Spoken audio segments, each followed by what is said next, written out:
Bonjour à tous et bienvenue sur cette nouvelle vidéo qui reviendra sur le film The Damned, sorti en 2024-2025. C'est une petite production irlando-islando-anglaise, donc disponible que par VPN si vous voulez le voir, ce qui n'est pas sorti en France malheureusement.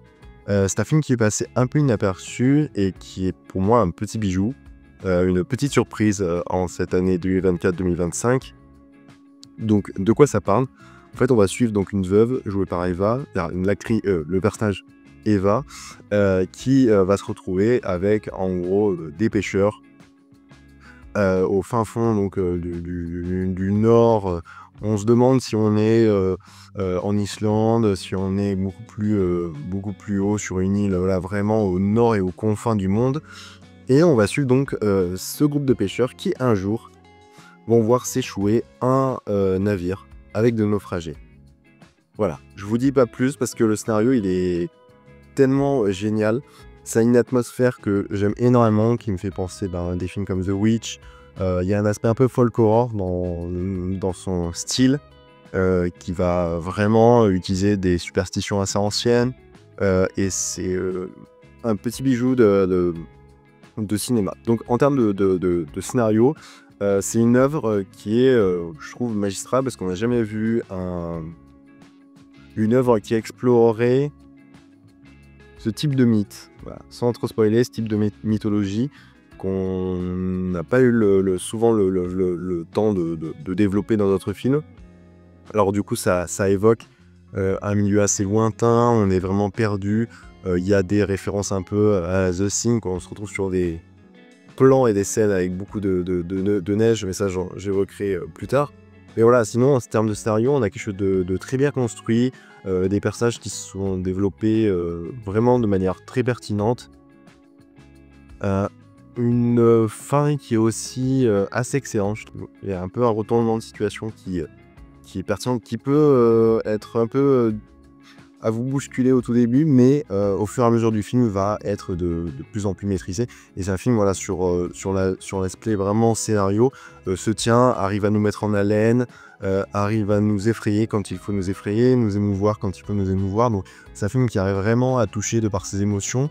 Je trouve qu'en fait c'est un film qui à la fois mélange le drame avec un tout petit peu d'horreur, avec peut-être quelques petits éléments historiques aussi mis de cela et là, avec aussi, moi ce que j'aime beaucoup, c'est cet univers un peu religieux. J'aime beaucoup cette teinte qu'il peut y avoir dans des films, je pense souvent l'exemple d'Alien 3, où vraiment on sent un aspect assez christique autour du film, et moi j'aime beaucoup ce style de film qui vraiment s'englobe d'une atmosphère religieuse. Et je trouvais que c'était pertinent pour le film, c'était vraiment bien amené, et vraiment le scénario s'y adapte parfaitement. Donc c'est un film qui arrive vraiment à jouer sur son ambiance, son univers qu'il essaie de construire, et ça c'est quelque chose de pertinent. Bien sûr les acteurs apportent aussi quelque chose, j'évoquerai tout à l'heure cette partie-là, mais vraiment on a une atmosphère qui est vraiment géniale, et qui moi je vous recommande vivement de voir ce film, parce que c'est une petite pépite en termes de scénario. Je trouve que déjà il n'y a vraiment aucun défaut d'écriture, et le film se tient dans la longueur. Donc bravo sur ce point-là. Il n'est pas très long, le film dure peut-être un peu moins d'1 heure et demie ou un peu plus d'1 heure et demie, mais vraiment dépasse pas cela. Il n'y a rien à rajouter, il n'y a rien à enlever, donc ça c'était quelque chose de bien et de pertinent. Ensuite, on va passer à la partie montage. Alors c'est un film beaucoup plus classique, donc beaucoup de plans en extérieur. Ce que j'aime, et là je le redirai jamais assez, on a un film qui est tourné dans des décors naturels, et ça je vous dis pas à quel point ça fait du bien. Ça fait du bien parce qu'on a rarement l'opportunité de voir des films qui se déroulent dans des décors naturels. Pas beaucoup de coupes, mais vraiment des plans qui laissent les personnages vraiment se développer dans le cadre. On a beaucoup de grands plans qui sont magnifiques, avec par exemple un élément au milieu de la caméra, voilà, qui va vraiment nous permettre de se focus sur cet élément en question, et je trouve que c'est vraiment pertinent. Alors, ce qui est intéressant, c'est aussi, je pense, un travail de la luminosité. On a beaucoup de passages qui se déroulent la nuit, et très peu de films arrivent vraiment à dénoter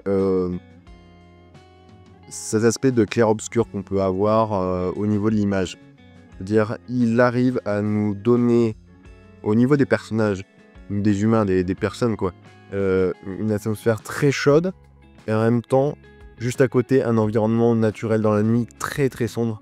Et ça, c'est génial. Et inversement, le jour, on a des personnages qui vont être beaucoup plus sombres et une luminosité, un environnement beaucoup plus clair, quelque chose d'assez pertinent en termes de photographie, d'amener quelque chose de contraste entre les personnages.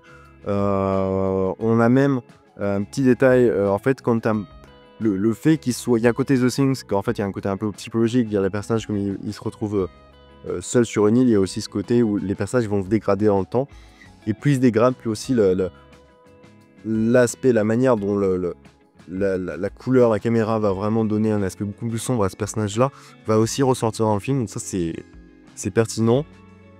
Et c'est génial. Il y a quelques plans qui me font penser, peut-être pas à la même échelle, mais à un côté Barry Lyndon, des plans où des personnages vont se retrouver à table avec une bougie, le reste du décor très sombre, et les personnages qui vont vraiment ressortir du décor, comme pour l'élément que je vous disais de l'extérieur, avec beaucoup de clair ou beaucoup de sombre si on est le jour et la nuit, avec un personnage qui va ressortir.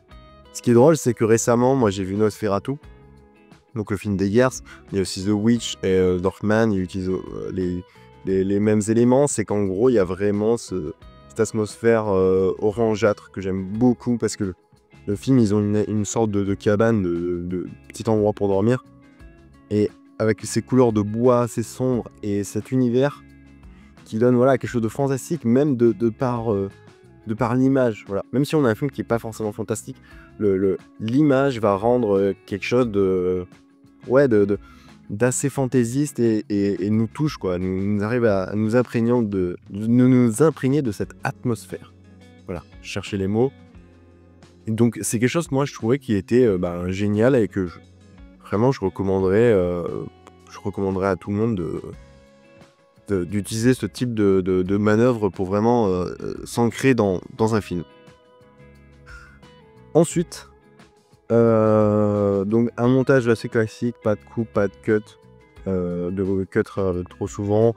Voilà. Moi je trouve que c'est un film qui prend son temps. On va avoir certains fondus, certaines scènes qui sont assez intéressantes. Je pense à une scène avec une croix, où en fait ça va refléter, sans tout spoiler, ça va refléter un élément qu'on va vouloir prendre. Et en fait on va voir en arrière-fond cet élément se refléter. Et ça, j'ai trouvé que c'était vraiment magnifique. Des scènes où il travaille en fait avec la lumière du soleil, et à arriver à donner des reflets assez intéressants. Et en laissant derrière, on a des ombres qui sont le reflet donc de l'élément qu'on choisit de filmer. Et je trouve que c'est vraiment magnifique. On arrive à avoir des plans et des scènes qui sont d'une beauté. Et je trouve que voilà, sur ce plan-là, c'était un film qui était très réussi. Et moi, pour l'instant, voilà, je vous ai dit scénario, montage, aucune faute. Mais on va passer tout de suite aux acteurs. Alors les acteurs, il y a beaucoup d'inconnus, il y a beaucoup de gens connus. Il y a Odessa Gang, donc, qui est une jeune actrice qui est excellente dans le rôle, qui arrive vraiment à être... Donc elle joue une veuve qui m'arrive toujours quand même à vivre, à avoir des sentiments, d'être celle aussi qui tient son lieu, qui arrive à maintenir les hommes dans une certaine cohésion. Il y a quelque chose d'assez pertinent dans son rôle. Elle arrive à s'imprégner de son personnage, qui est à la fois un personnage épeuré, de par les éléments qui peuvent arriver, de par le passé qu'elle a pu avoir. Et je trouve que voilà, son évolution est excellente dans le film. Je trouvais qu'il y avait une manière d'aborder ce personnage qui était totalement pertinent, et que moi, ça m'a plu tout de suite. Ensuite, on a Joe Cole, qui est un acteur qui est déjà connu, mais qui est donc un acteur qui est aussi pertinent dans sa manière d'être. Il a un jeu en fait du regard. Je sais pas si c'est physiquement, mais il arrive à jouer avec son regard, à avoir une manière de travailler sa bonhomie. Ça, c'est intéressant. Il y a beaucoup de personnages comme ça, d'autres acteurs qui vraiment ressortent de par leur bonhomie, de par leur manière d'être. Et ça, je trouvais que c'était assez sympa, voilà, d'avoir des personnages qui qui chacun avait une personnalité. Ça c'est intéressant aussi d'avoir des personnages assez variés. Et en même temps qui arrive voilà, à avoir des scènes où il y a une cohésion parfaite entre les acteurs et les personnages. Et ça c'est quelque chose qui est rare dans les films mais qui est toujours à noter. Voilà, très drôle parce qu'en fait il y a certaines scènes, je parlais de bonhomie parce qu'en fait il y a beaucoup de scènes de liesse, de scènes où on va fêter quelque chose, donc on va manger, on va boire un coup.